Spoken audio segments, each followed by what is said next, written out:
que nós vamos conversar. E hoje vamos falar aí com o professor Luiz Antônio Nunes Filho sobre esse tema. Nós fizemos uma live anterior, numa quinta-feira, no Direito Penal em Debate, mas estava travando muito o sistema, né?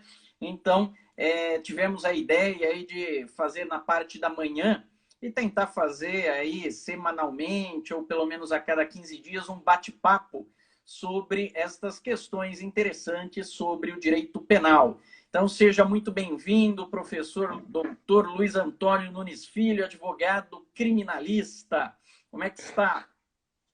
Tudo bem, Marcelo? É sempre um prazer estar com você, que é um grande amigo, um grande colega, um excelente professor. E é um prazer estar com os alunos e amigos, né? Para tratar desse tema, que é um tema tão relevante, Marcelo, e que é o tema que está na crista da onda do direito penal e do direito processual penal, né, Marcelo? Exatamente. E hoje, quinta-feira, dia de Corpus Christi, não é? Vamos falar aí de um tema que remonta lá à época de Jesus Cristo, porque nós tivemos talvez uma das primeiras, ou a mais famosa, pelo menos, delação, que foi a de Judas Iscariote, né? Trocou aí a confiança que Jesus tinha nele por 30 moedas de ouro. E depois, ao longo da história, tivemos várias situações, né? Na Idade Média, a Santa Inquisição, onde utilizava-se aí a tortura para a obtenção de confissão. Depois, as ordenações filipinas, tivemos também na Conjuração Mineira, Conjuração Baiana e o regime militar, não é? Até chegarmos aí na positivação da colaboração premiada, como conhecemos hoje. E nós temos a colaboração premiada alterada significativamente pelo pacote anticrime. Então, o que nos Sim. motivou até a falar um pouquinho sobre isso foi justamente essas alterações, né? Como advogado criminalista, tive a oportunidade de fazer acompanhar alguns acordos de colaboração premiada, assim também como o doutor Luiz Antônio. E vamos falar um pouquinho, então, sobre isso, né, doutor? Como é que funciona? Quais foram aí estas alterações trazidas pelo pacote anticrime? E começo já dando meu pitaco, não é? Talvez uma das alterações mais significativas foi justamente o legislador prever que se trata de um negócio jurídico processual e um meio para obtenção de provas. Sim. Então, Marcelo, realmente essa foi uma alteração bastante significativa e era necessário prever-se isso, né? Por quê? Porque o acordo de colaboração premiada, que antigamente era chamado de delação premiada, da Lei 9.034 de 95, uma lei que tinha o título de Lei das Organizações Criminosas, mas que não definia o que era organização criminosa, mas tratava expressamente da possibilidade de delação premiada, né? E hoje o legislador traz com um novo nome em iuris, com uma nova nomenclatura, trata como colaboração premiada, né? Particularmente, Marcelo, eu sei que você também prefere, já conversamos sobre isso, eu prefiro a terminologia anterior, né? Chamar de delação premiada mesmo, né? Porque, na verdade, o que acontece ali não é uma conduta tão voluntariosa, tão proativa, altruísta. O sujeito ele não quer ajudar, ele se vê numa situação em que não há alternativa para ele, se não colaborar. Ele Na verdade, antevendo. na verdade, uma oportunidade que ele vê e aí abraça essa oportunidade, porque, obviamente, ao fazer a delação, ao delatar, ele vai, em contrapartida, receber alguns benefícios também, não é? E aí, Exatamente. doutor Luiz, é importante até a gente relembrar a importância do advogado em acompanhar, conversar e orientar o cliente sobre a aceitação ou não da delação ou da colaboração premiada e as consequências que isso pode trazer também, não é? Sem dúvida. Sem dúvida, Marcelo. Não é possível o entabulamento desse negócio jurídico-processual de colaboração premiada sem a presença do advogado, sem a efetiva participação do advogado. Todas as audiências que versem acerca das tratativas pré-acordo, tanto as tratativas pré-contratuais, porque é um negócio jurídico processual, como eu disse, é como se fosse um contrato, né, estabelecido entre o titular da ação penal, o Ministério Público, e o investigado ou acusado. E é importante, Marcelo, destacar que isso pode acontecer, inclusive na fase policial, sem a participação, sem a iniciativa do Ministério Público. Esse acordo pode ser formalizado diretamente com o delegado de polícia, com o delegado da Polícia Federal ou com o delegado da Polícia Civil, sem que o Ministério Público tenha que, nesse momento, manifestar a sua concordância, não é? O Ministério Público que é o titular da ação penal, né? Isso acaba gerando um dissabor, às vezes. Aconteceu, por exemplo, no caso do Antônio Palocci, né? O acordo de colaboração foi formalizado diretamente com o delegado de polícia porque o Ministério Público Federal se negava a tratar com ele da possibilidade de acordo. Ele correu e fez com o delegado. E o Ministério Público, que é o titular da ação penal, se negava, na verdade, a aceitar os termos daquele acordo, né? E, enfim, então, como você disse, é fundamental a participação do advogado e, sobretudo, Marcelo, para orientar o cliente. O cliente tem que saber onde ele está pisando. Ele tem que saber que ele está a renunciar, nesse momento, a um direito fundamental, que é o direito de não se autoincriminar. Que ele está a renunciar, nesse momento, àquilo que ele tem de muito precioso, que é a presunção de não culpabilidade ou estado de inocência. Que, nesse momento, ele está a renunciar a uma série de direitos que poderiam balizar a sua futura defesa. Ele deu uma série de alegações que ele poderia deduzir no futuro. E, além disso, Marcelo, que ele está a entregar ali todo o esquema, não é?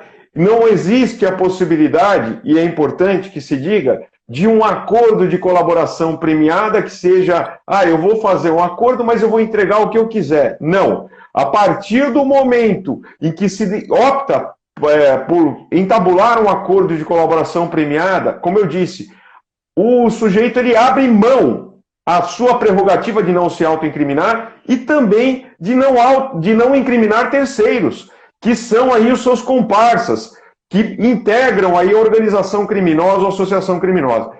Exato. Então, aí é importante até, doutor Luiz, informar que existe a previsão lá no artigo 4º, parágrafo 14, que uma das obrigações do colaborador é justamente renunciar o direito ao silêncio e, portanto, tem a obrigação de dizer a verdade. E nós temos ainda a previsão, além de uma série de direitos, claro, que o colaborador tem. Perguntaram, inclusive, na live anterior que nós havíamos feito, quando que pode ser feito, né, essa colaboração premiada. Na verdade, a colaboração ela pode ser feita a qualquer momento, inclusive após o trânsito em julgado da sentença. Mas é importante lembrar que existem algumas condições para se receber este benefício, para se firmar este acordo de colaboração premiada, não é? Então, a lei traz 5 modalidades, 5 hipóteses onde é possível se firmar esse acordo de colaboração premiada. Então, só para a gente tomar aí pé da questão. Primeira hipótese, a identificação dos demais coautores da infração penal, não é?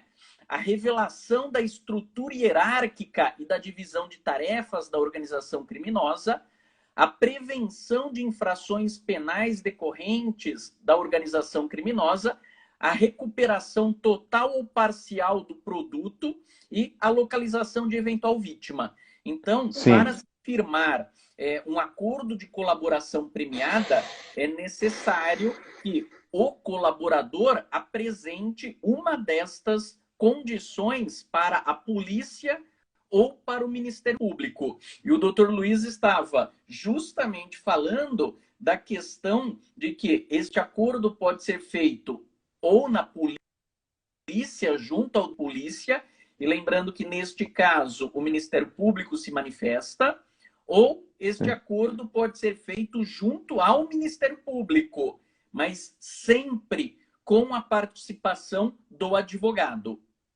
Sim, e sob pena de nulidade absoluta, né? O negócio jurídico não se aperfeiçoa, na verdade, né, Marcelo? E o que é importante, até para as pessoas, né, dos nossos queridos amigos, alunos aí que acompanham essa live, é importante ter em mente o seguinte, como você falou, né? Você falou da revelação do estratagema criminoso, né? De toda a hierarquia, da estrutura hierárquica da organização criminosa, com vistas a que se lhe promova o desmantelamento. É importante que o advogado que queira enveredar para isso, Marcelo, ele tenha, orientar o seu cliente nesse sentido, ele tenha em mente o seguinte, não se vai entregar aquilo que seja óbvio, aquilo a que se chegaria naturalmente, aquilo a que o delegado, aquela informação... Marcelo, cortou aqui para mim um pouco. Você está me ouvindo? Oi, Marcelo. Você está me ouvindo? Alô? Está me ouvindo, Marcelo? Está me ouvindo? Tá. Então, Marcelo, deu uma... Problemas aí que trava, mas Exato. estamos ouvindo...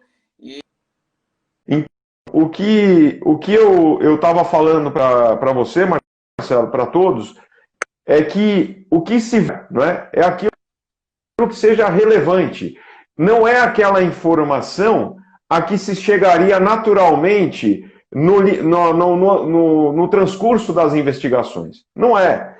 Porque isso não interessa ao delegado, isso não interessa ao Ministério Público. Não é aquilo que você...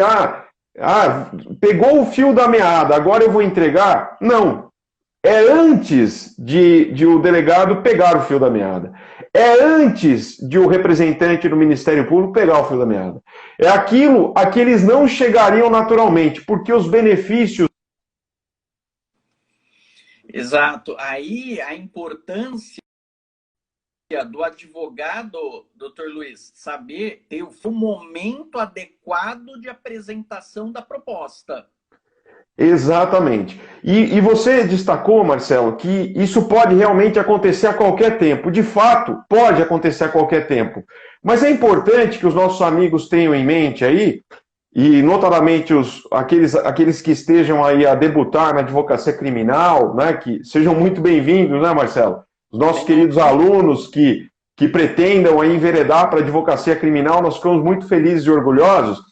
Mas é importante que o advogado tenha em mente isso, que quanto mais tempo transcorrer, quanto mais tempo passar, o acordo de colaboração premiada se enfraquecerá, no sentido dos benefícios que poderiam ser deferidos. Aquele que chega primeiro, Marcelo, aquele que chega primeiro, aquele que é o primeiro a falar, aquele que traz a informação mais relevante, ele tem a possibilidade de obter um benefício muito maior do que aquele que aguarda o trânsito em julgado da sentença penal condenatória, né, para só então colaborar. Vamos lembrar aqui de um caso recente, e que está na mídia, Sérgio Cabral, Marcelo. Sérgio Cabral, né? Quando ele resolveu falar? Ele resolveu falar agora. Ele esperou ver a profundidade da piscina. Ele esperou ver a profundidade da piscina para falar. Eu quero saber qual é o problema. Só que, quanto ele levou de pena, Marcelo? Levou uma pena... tem pena, né? Aí que precisa de várias vidas para cumprir, viu? Exatamente. Então, nesse momento, e aqui, Marcelo, nós não estamos a criticar o advogado, né? É uma questão de estratégia. Talvez se ele tivesse feito antes, tivesse procurado antes o acordo, talvez o benefício dele fosse maior, né? Muito provavelmente seria. Sem dúvida. Cortou para mim.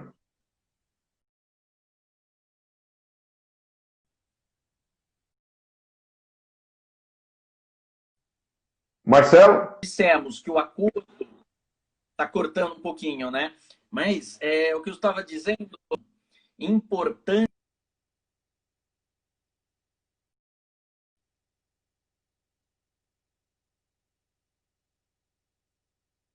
ou ao Ministério Público. O juiz não entende de acordo. Então, o acordo, como nós vínhamos dizendo, ele é feito junto ao delegado de polícia ou ao Ministério Público. O juiz, ele não interfere neste acordo. O juiz, Não ele interfere. vai apenas... Tá ouvindo, Luiz? Sim, O sim. juiz, ele vai apenas homologar ou não esse acordo, não é? Então, não acontece mais como acontecia antigamente, né, antes do pacote anticrime, com a possibilidade do juiz interferir diretamente no acordo. Ou o juiz Sim. homologa ou não homologa esse acordo. Então, não tem uma participação do juiz nesse acordo que não seja para analisar a regularidade, legalidade, adequação dos benefícios e confirmar a voluntariedade. É isso, não é? Exatamente, Marcelo, porque o processo penal brasileiro tem estrutura acusatória também, né? Nem poderia ser diferente. O juiz não é o titular da ação penal, ele não pode, evidentemente, participar ou transigir sobre algo que não lhe pertença, que é a titularidade da ação penal, pertence ao Ministério Público.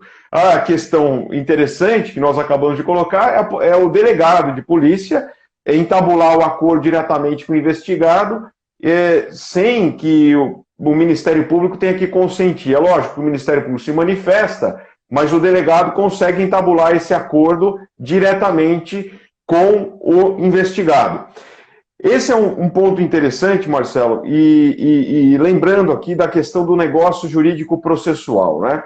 O negócio jurídico processual, como qualquer negócio jurídico, ele pode ser rescindido caso seja descumprido, não é? Esse negócio jurídico, ele prevê cláusulas muito claras e, sobretudo, como nós dissemos, né, a renúncia ao direito ao silêncio, que é um direito constitucional, e também, Marcelo, que é importante que as pessoas saibam, o investigado, o acusado, ou até o sentenciado, ele acaba sem trânsito em julgado, né, o sentenciado sem trânsito em julgado, porque aquele que tenha sofrido uma condenação com trânsito em julgado sabe que vai reparar o dano.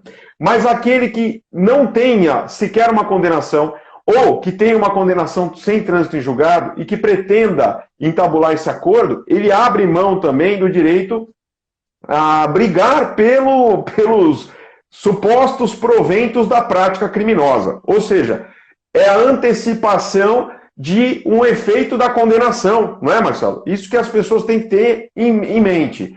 Se antecipa o efeito de uma futura condenação. Ele abre mão. Nesse acordo ele fala, olha, eu vou devolver X milhões de reais, não é? Isso seria um efeito da condenação, mas ele já antecipa esse efeito por ocasião do entabulamento do acordo, né? Do acordo.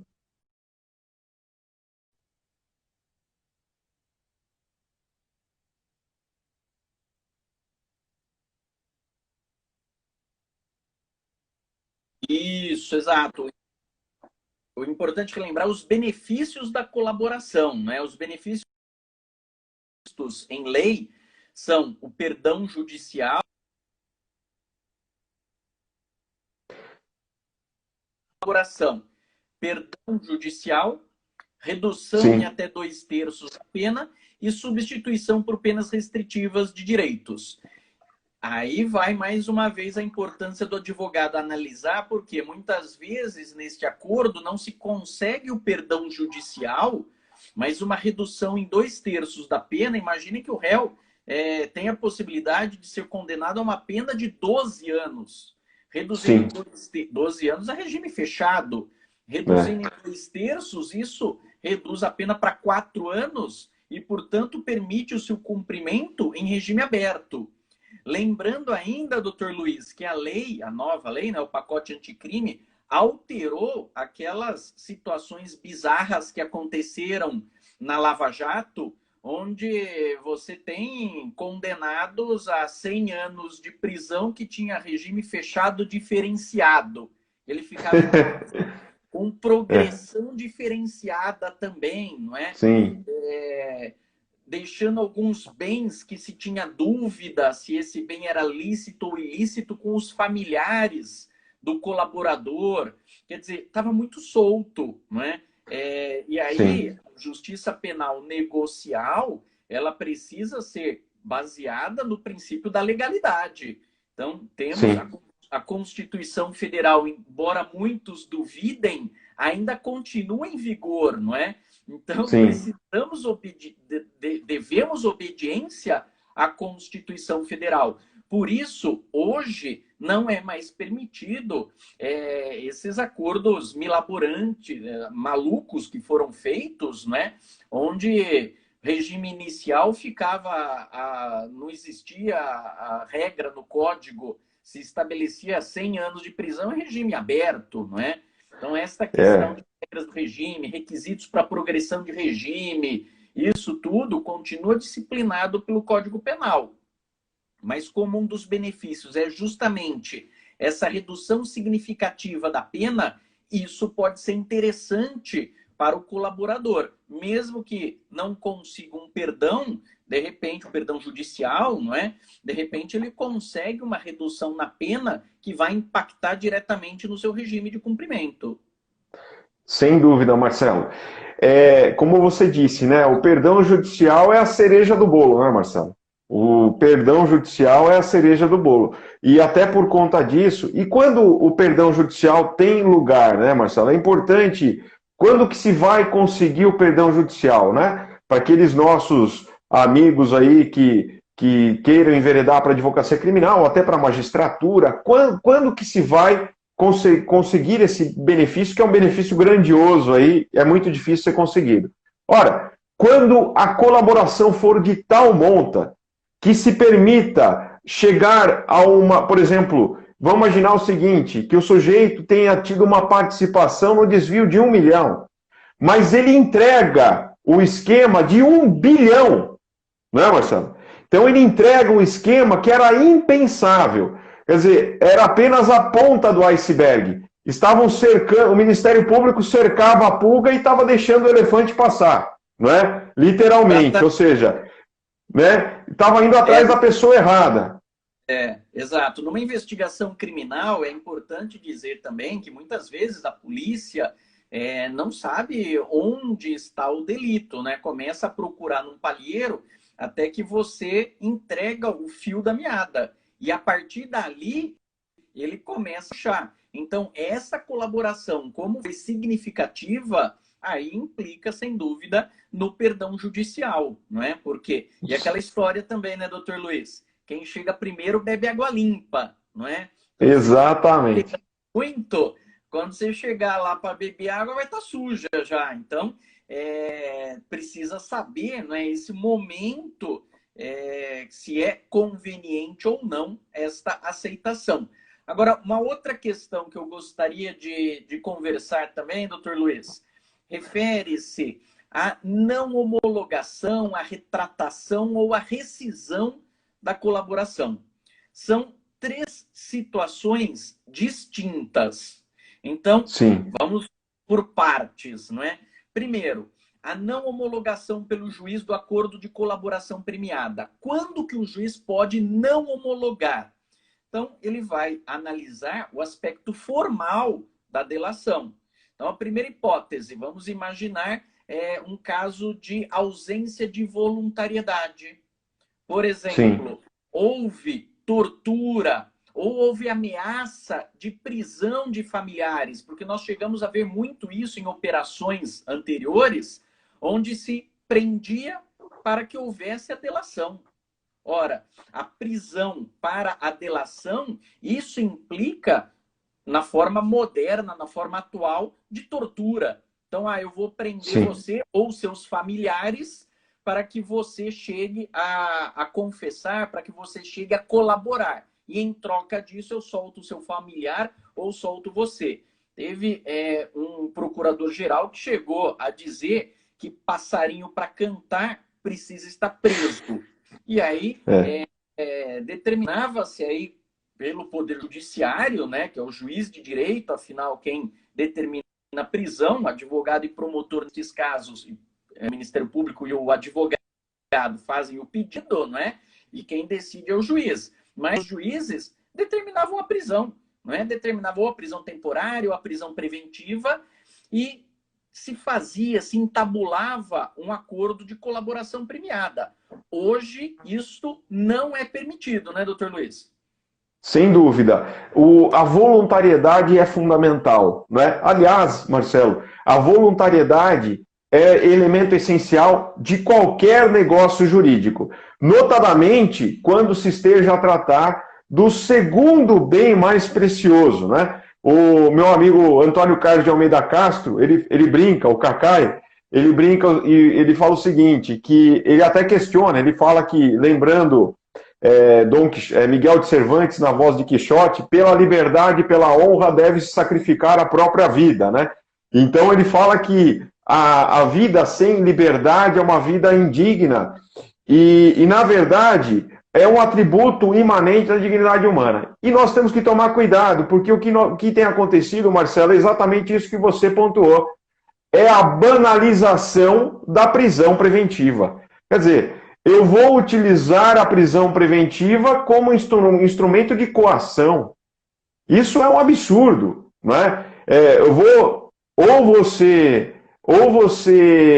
entrega, ou eu vou prender seu familiar, sua esposa, coitada da esposa, né, Marcelo? Que nós vemos na prática, né? O sujeito coloca a esposa lá no contrato social e utiliza a sociedade empresária para lavar dinheiro. A mulher não sabe nem o que ela está assinando, não sabe nem do que se trata e a coitada acaba entrando no meio lá. E o delegado, às vezes, chegava, eu já ouvi falar, Marcelo, em Tangamandápio, terra do Jaiminho Carteiro, né? Tangamandápio, vamos falar assim, mas eu já ouvi falar você já ouviu falar, Marcelo, de interceptação telefônica que acaba pegando alguma coisa meio comprometedora?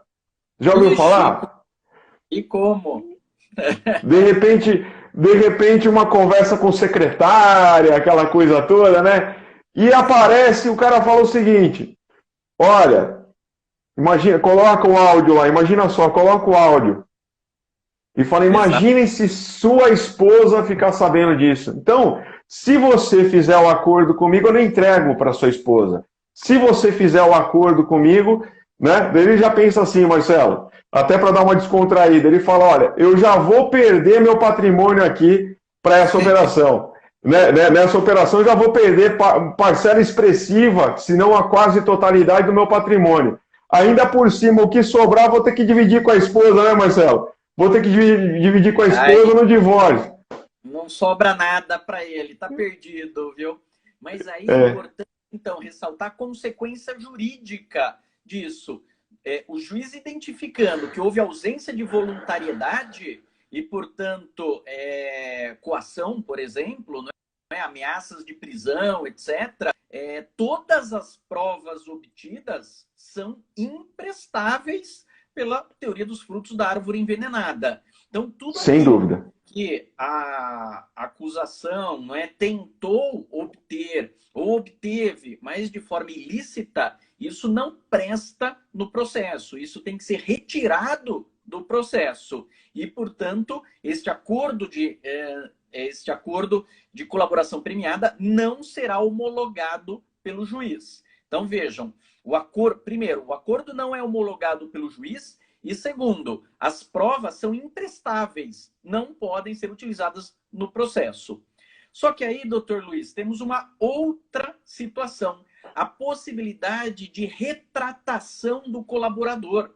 Ou seja, num primeiro momento, o colaborador achou que era interessante fazer esta proposta de colaboração premiada, mas depois, seja no curso da investigação ou do processo, ele tem esta possibilidade de se retratar, não é?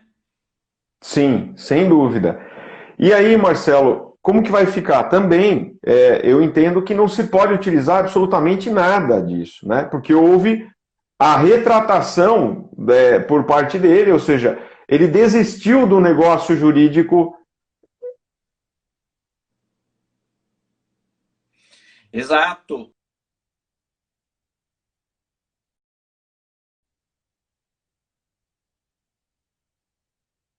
Retratação, Marcelo? as provas não servem para autoincriminação. Sim. Previsão lá que, no caso de retratação, as provas não servem para autoincriminação. E é uma situação mais grave ainda, doutor Luiz. Nós temos, no caso, a decisão da colaboração por descumprimento. Quando se assina um termo de colaboração premiada, é uma lista telefônica com uma série de... Começa ali citando Constituição, tratados internacionais e tal, e depois esquecem daquilo que disseram e se faz da forma que bem entendem, não é?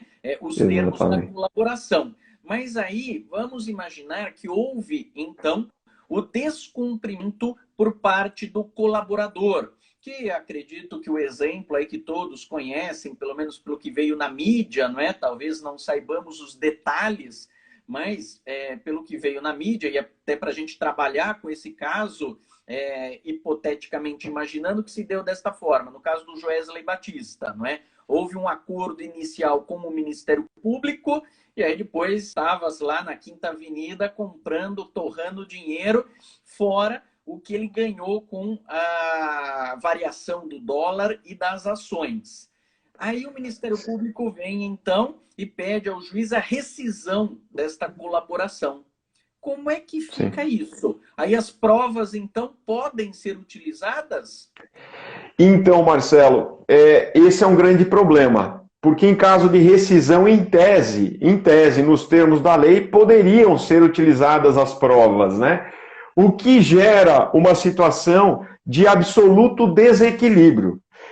A situação do investigado ou do acusado, Marcelo, nós que advogamos na área criminal sabemos bem disso, já é bem desequilibrada, né? Eu costumo dizer que nós começamos o jogo perdendo já no primeiro tempo, tomando 6 gols, né, Marcelo? 5, 6 gols e daí temos que virar.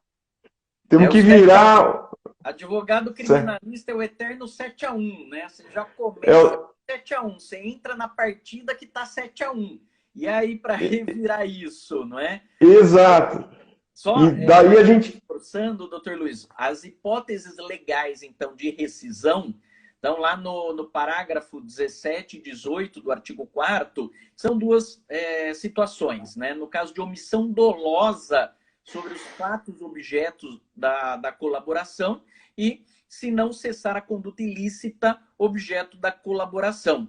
Muito bem, rescindido, aí vem a questão, vale a confissão que foi feita lá atrás? E pior ainda, não é? Ou ainda uma situação que pode gerar muita dúvida, refere-se ao pagamento que foi feito. Porque nós vimos casos da Lava Jato em que há pagamentos milionários. E aí depois se rescinde este acordo de colaboração premiada e esse dinheiro todo volta para o colaborador ou esse dinheiro fica para a União? Então, Marcelo, nós temos alguns pontos fundamentais. Primeiro, é um negócio jurídico bastante peculiar, porque a rescisão desse negócio jurídico só produz efeitos para uma das partes, né? Só produz efeitos para uma das partes. Ou seja, para o Ministério Público, tudo, nada mudou. Aliás, mudou para melhor, na verdade. É melhor para o Ministério Público. Por quê? O Ministério Público tem a confissão, que vale. Tem as provas ou elementos de informação que foram carreados, que valem. Então, tudo vale para o Ministério Público e nada, Marcelo, vale para o acusado. Nada vale para ele. Ou seja, ele confessou, abriu mão do seu direito à não autoincriminação. Por quê? Porque ele estava a celebrar um acordo, senão ele não abriria a mão. Aí esse acordo é rescindido, mas a confissão permanece, não é? A confissão permanece. As provas que ele entregou, também permanecem. Ou seja, nós temos um juízo condenatório muito mais robusto para a acusação, né? Uma certeza de condenação, o que desequilibra sobremaneira a balança. Nós temos aí, Marcelo, e nós, evidentemente, vamos ter que provocar isso em sede de controle difuso de constitucionalidade, né, Marcelo?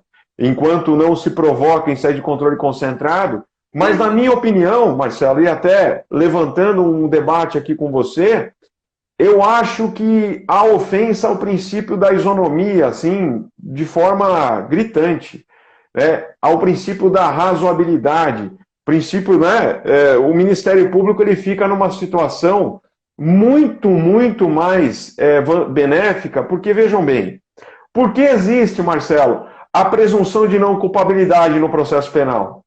É justamente para equilibrar o jogo, não é? É para equilibrar o jogo. Por quê? Porque o Ministério Público já está com uma vantagem. Ele que atua diretamente na fase policial, ele que realiza o controle externo da atividade policial, ele já está numa vantagem absurda. E daí surge a presunção de não culpabilidade para equilibrar o jogo.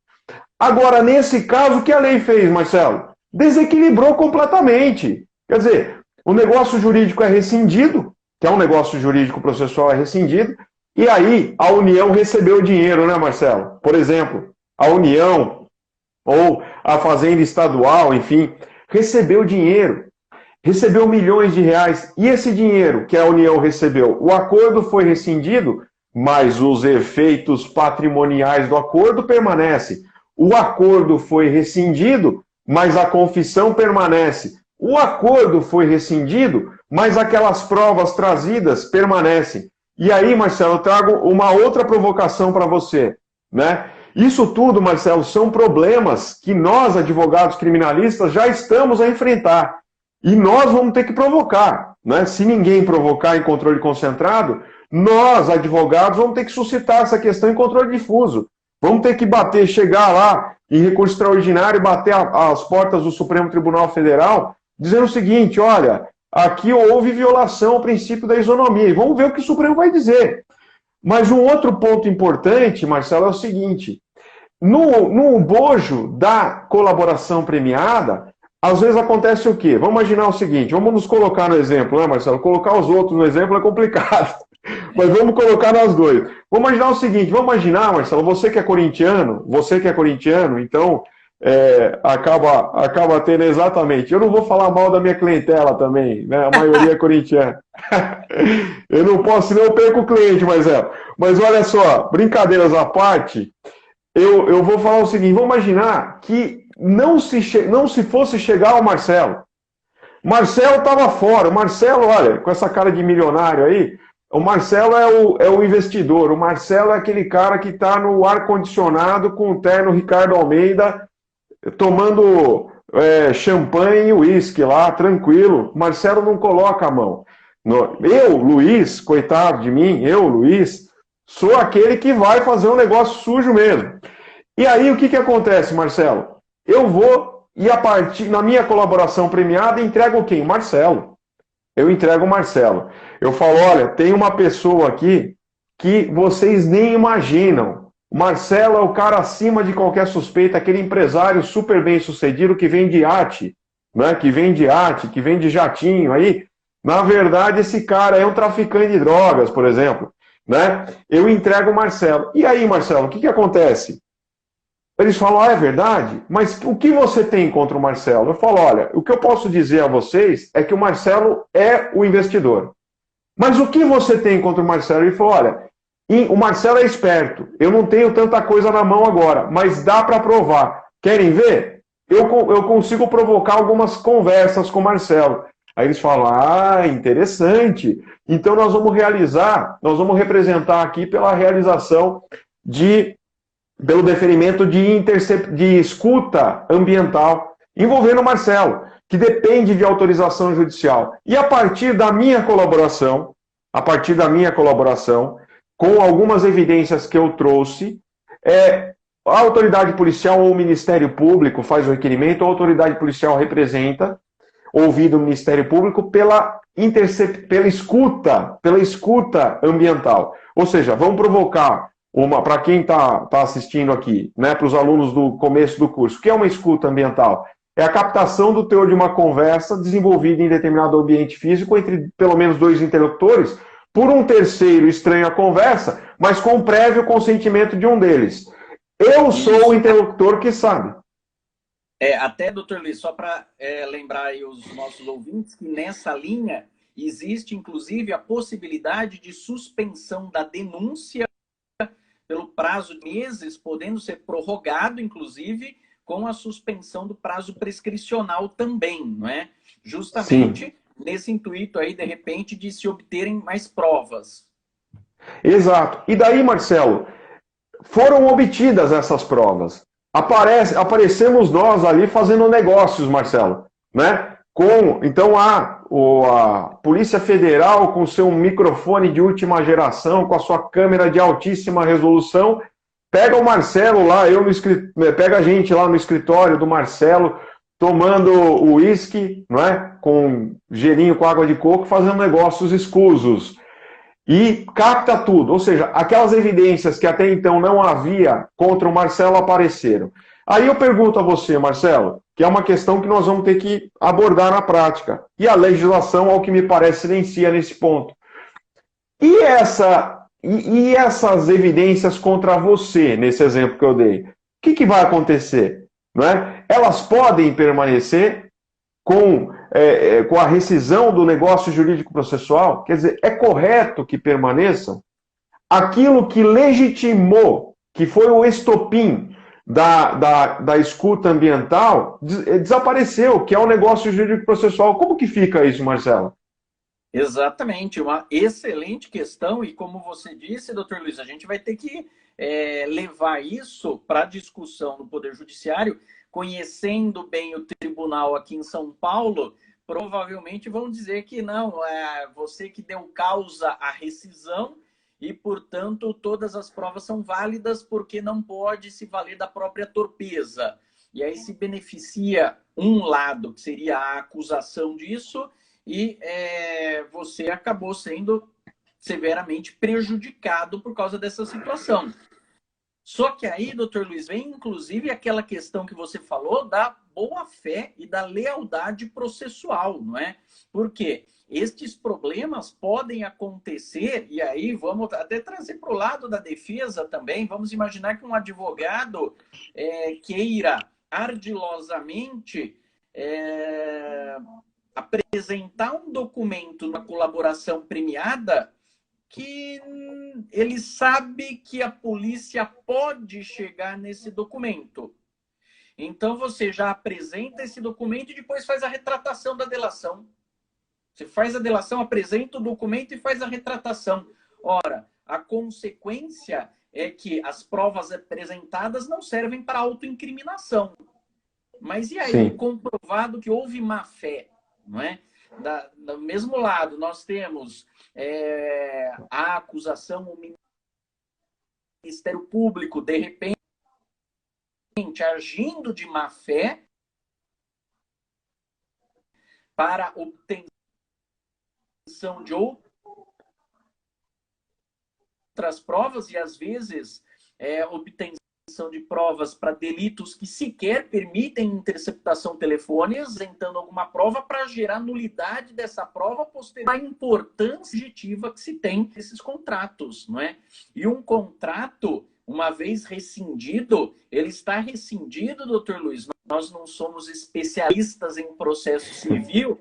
Vi que o doutor Rui, nosso colega advogado, estava aqui na nossa live. Podemos, Sim. inclusive, depois consultá-lo, não é? Mas Sim. a rescisão do contrato, ela gera consequências para as duas partes, não apenas para uma das partes. Então, sim, nessa rescisão do contrato, hoje, pela forma que nós temos, como você disse, para o Ministério Público, tudo. E para a defesa, nada. Ou seja, vai né? valer a confissão, vai valer as provas que foram produzidas e vai se perder o dinheiro que foi pago eventualmente. Então, Exato. há um desequilíbrio enorme da balança nesse caso. Viu, Marcelo? Eu vou trazer mais uma provocação, né, interessante para o nosso bate-papo. E veja bem, o professor Nicola Framarino Dei Malatesta, ele diferencia a verdade de certeza, né? Ele fala que a certeza é uma noção ideológica da realidade, isto é aquilo que o meu espírito capta do mundo exterior. Tá ouvindo, Marcelo? Sim, estou ouvindo, estou ouvindo. E aquilo que o meu espírito, que o espírito humano capta como sendo verdadeiro. Ou seja, às vezes, o Ministério Público tem.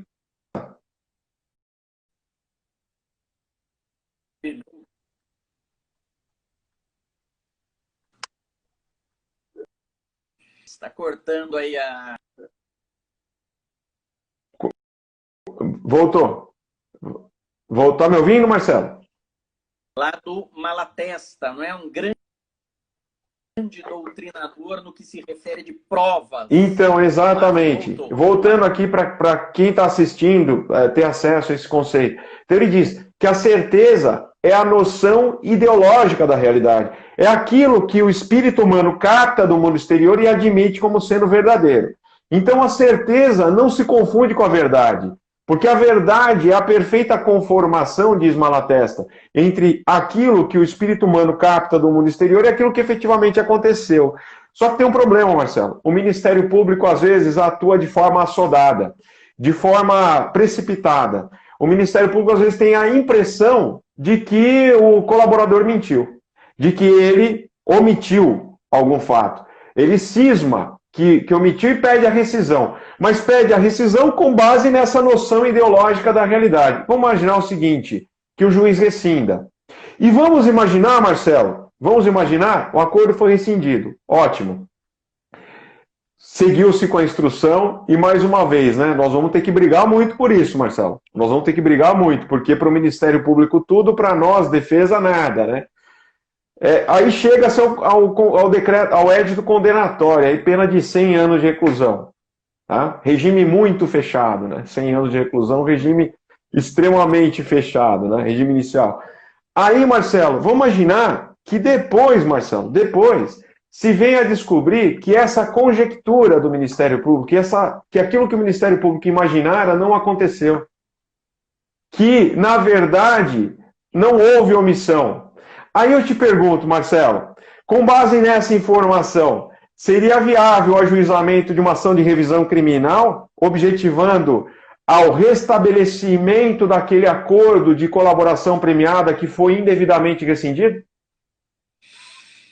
Então, aí é uma questão que não se tem solução, não é? Porque como se depende de um acordo você pressupõe duas partes cedendo um pouco, buscando um objetivo comum.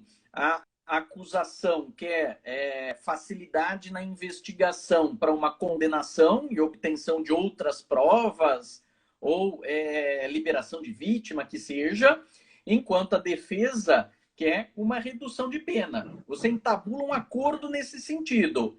Só que aí, num determinado momento do processo, esse acordo é rescindido. A partir da rescisão do acordo, muda completamente a postura do advogado e do colaborador. Porque a partir daí você vai brigar com todas as armas para tentar uma absolvição ou redução de pena e desqualificar aqueles elementos que foram trazidos pela colaboração. Então, realmente fica uma situação muito difícil você pensar numa revisão criminal, buscando a celebração de um acordo que foi rescindido, mas que em tese seria possível? Em tese seria possível, não é? Até se fazer um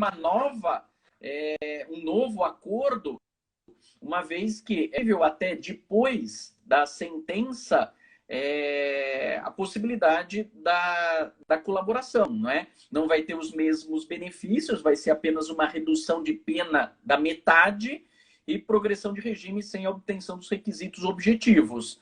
Mas, em tese, seria possível uma nova colaboração, não é?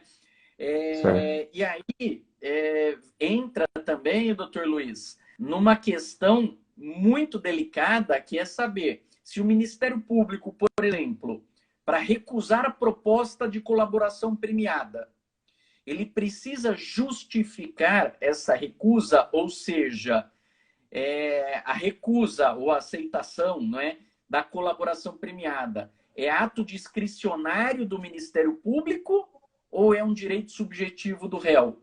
Porque aí nós teremos consequências diversas, não é? Se é um ato discricionário do MP ou se é um direito subjetivo do réu. Então, essa é uma questão bastante interessante e muito sensível, né? Porque o Dominus Litis, o titular da ação penal, é o Ministério Público, né?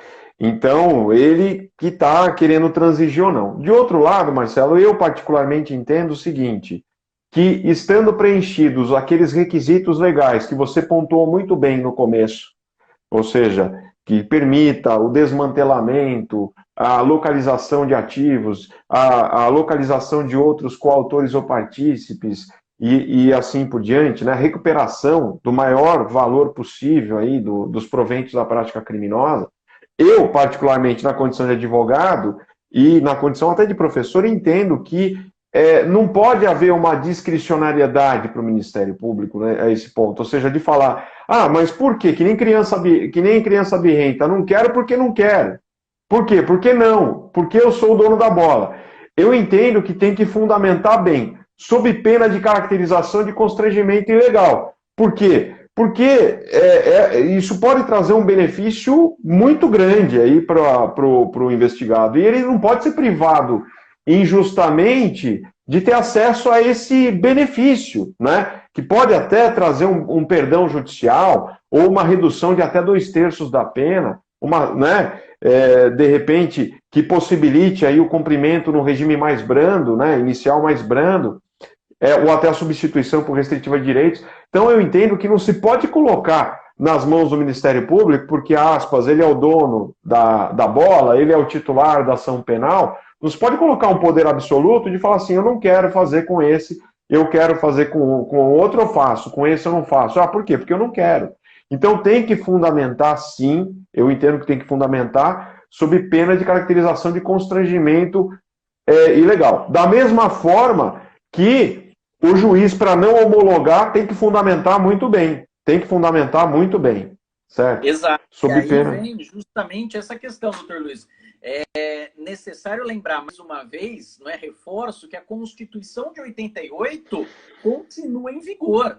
Todas Sim. as decisões judiciais precisam ser fundamentadas. Não é, eu acho que ele é culpado e então eu não vou fazer nenhum acordo. Eu já tive casos em que o promotor se negou a fazer o acordo de não persecução penal, que foi outra novidade trazida aí pelo pacote anticrime, e aproveito até para falar, na terça-feira da semana que vem, eu vou ter um bate-papo com o doutor Gaspar, promotor de justiça, justamente sobre essa questão de acordo de não persecução penal. O promotor falou, não, mas eu acho que eu tenho elementos para condená-lo, então eu não vou fazer proposta de não persecução penal. O que é isso?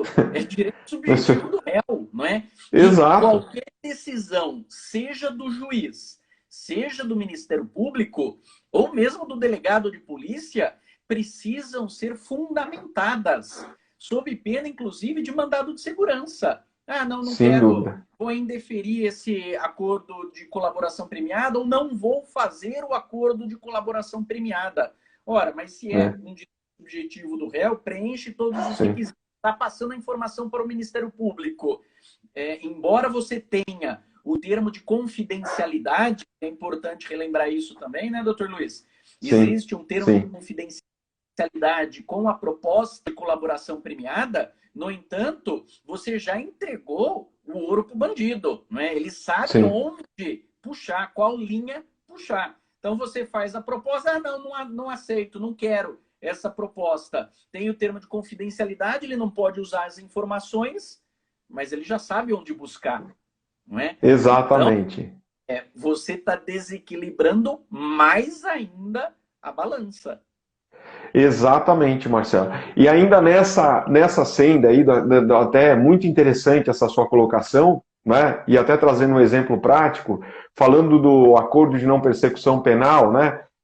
Também tive um caso em que um determinado representante do Ministério Público em Tangamandápio, vamos falar de novo, terra do Jaiminho Carteiro, né? Para quem é da nossa época, ela vai lembrar, né, Marcelo? Em Tangamandápio, o procurador, sabe qual foi a justificativa para ele não fazer a proposta de acordo de não persecução penal, né? Porque ele não ia fazer. Eu provoquei pela ordem em audiência. Ele falou o seguinte, porque tem a decisão do Luiz Fux, então eu entendo que não deve ser aplicado ainda. Quer dizer... Aí é absurdo, não tem o menor cabimento isso, nenhum. Mas é interessante até ter lembrado dessa decisão do Luiz Fux, porque o acordo de colaboração premiada, ele deveria ser homologado pelo juiz das garantias. Por quê? O juiz que vai cuidar da instrução do processo, ele não homologou, não participou em nada daquele acordo que foi feito e, portanto, não estaria contaminado, não é? Infelizmente, nós estamos aí com essa questão do juiz das garantias suspenso pelo STF, não é?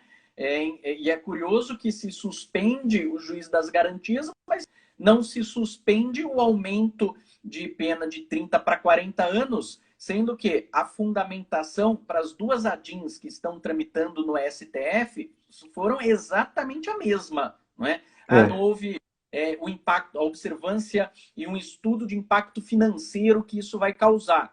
Então, não tem juiz das garantias. Mas e o aumento de pena de 30 para 40 anos? Esse também não teve estudo de impacto financeiro e continua, está rodando aí, não é?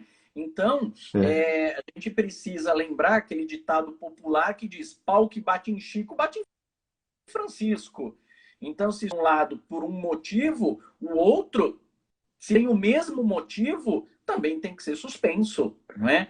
E aí, está acabando aqui nosso tempo, doutor Luiz, mas eu gostaria apenas de reforçar que a lei, ela positivou agora uma situação que para nós criminalistas era claro, mas precisamos brigar muito até se trazer essa luz, não é? Essa claridade.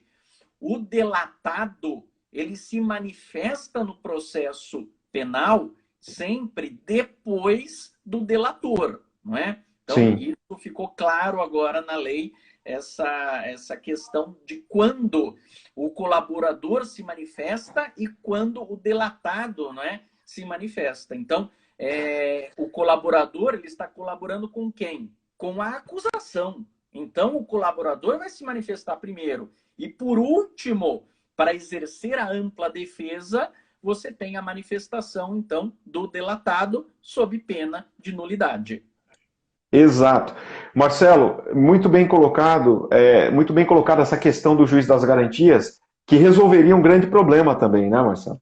Resolveria um problema sério, porque aquelas provas que tenham sido consideradas inadmissíveis, não é, no processo, né, então elas não podem, o juiz que tenha conhecido daquela prova inadmissível, né, aquela prova ilícita, por exemplo, ele não pode atuar, ele não pode sentenciar o feito.